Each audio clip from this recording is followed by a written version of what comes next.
Welcome to Friday, March 28th, 2025, your Day Weather Podcast brought to you by ConverseCountyTourism.com. Feel the energy of Converse County. Explore Douglas's railroad heritage, Ayers Natural Bridge, and the Jackalope legend. Glen Rock boasts scenic trails, dinosaur history, and small-town charm. Plan your visit at ConverseCountyTourism.com. Well, big changes are coming. Another nice shot there of the bluebirds that have been arriving. I saw a turkey vulture yesterday, so things are definitely, at least from the bird situation, becoming more like spring as we saw yesterday. But this big, high pressure that we've really enjoyed, just bringing us spectacular weather, it's out of here. And it's going to leave and not come back for a while. So I'm hoping that everybody was able to enjoy the nice weather. Now, we don't expect anything widespread, but a little bit of isolated shower and thunder shower activity will pop up over the west today. We did see some showers overnight move across the Pacific Northwest, Idaho, into western Wyoming. A little bit of moisture at the leading edge of that Pacific storm system. Nothing widespread. Today is going to be, well, not as warm, still very mild and very spring-like. The first wave is going to come in overnight tonight into Saturday morning. Now, this wave is going to bring, for some of you, most of the moisture. The second wave is going to be more of a soupy upslope pattern where amounts of moisture will be decent, but the totals will be a little bit less, as I'll show you here in a minute. With upslope developing, low clouds, fog, this is where you get some very thick, low clouds and fog in places like I-80 between Laramie and Cheyenne. Can get real soupy in the adjacent high plains right up against some front range areas because of upslope.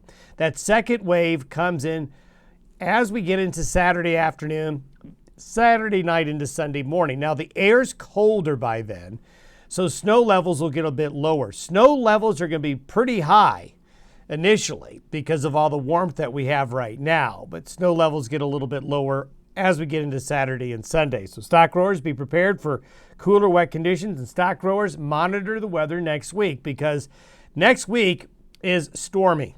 We have got a lot going on. The Pacific throwing a lot at us. We're starting to see the impacts of that stratospheric warm-up that has occurred over the last couple of weeks. There's always a delayed reaction. Now we're starting to get that reaction in the atmosphere by wanting to push a lot of weather that's been at the higher latitudes to the lower latitudes, and we'll see that next week across the western United States.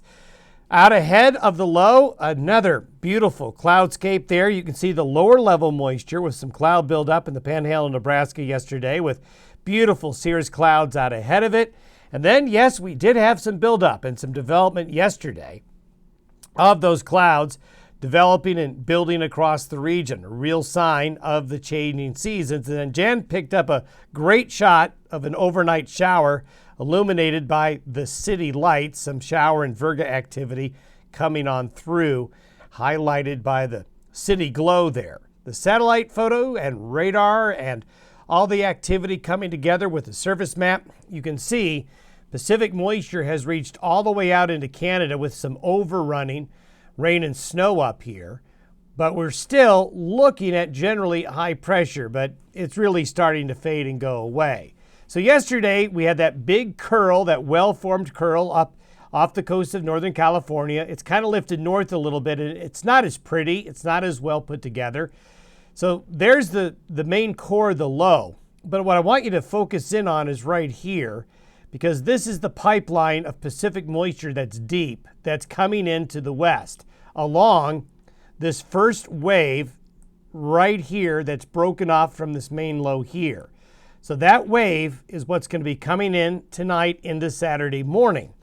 When you look at it at the 500 millibar map, as we have been mentioning this week, it's not impressive. You look at that and you say, well, that isn't much. But keep in mind this, when we change seasons, when the atmospheric column from the surface high above us just naturally becomes warmer because of the changing seasons, the longer daylight hours, the higher sun angle.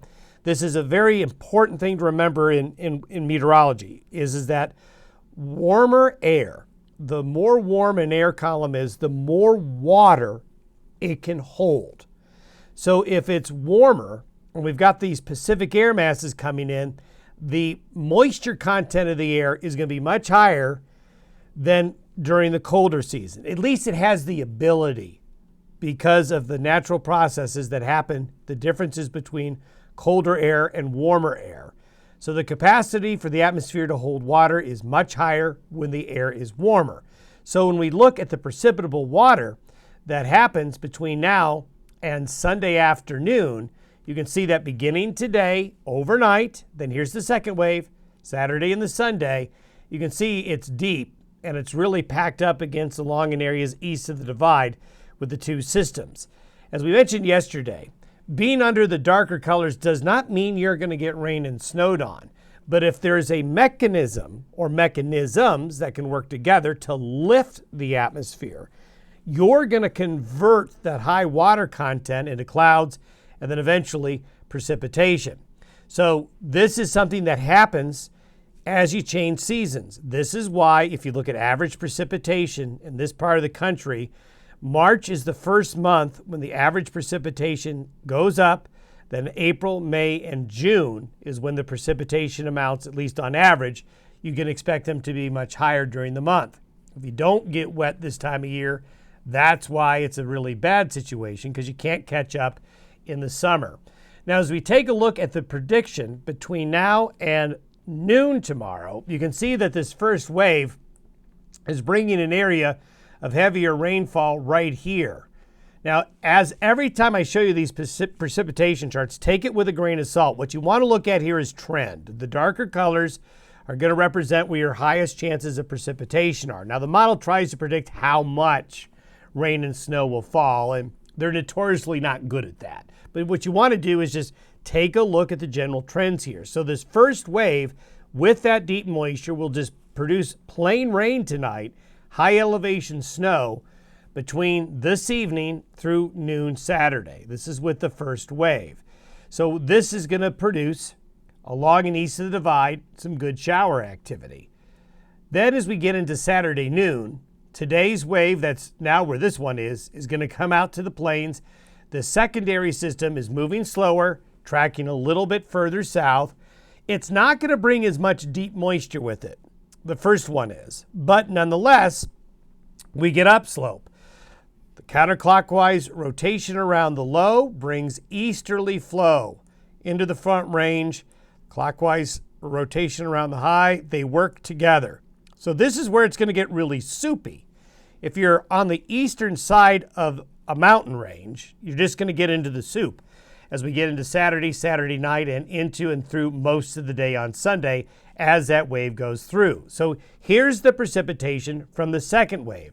Notice it's really backed up a bit. It's right along the Continental Divide and just east of the divide. So there's going to be a little bit more of a focus westward with the second wave.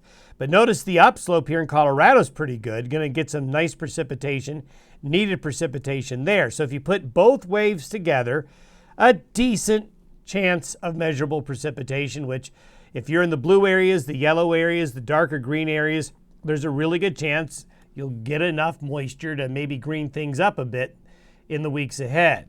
And this is not the only system to deal with. Here's a little bit of more of a focus in terms of where the heavier precipitation will be. Now, we do need to watch a few areas that will turn over potentially to a heavy wet spring snow.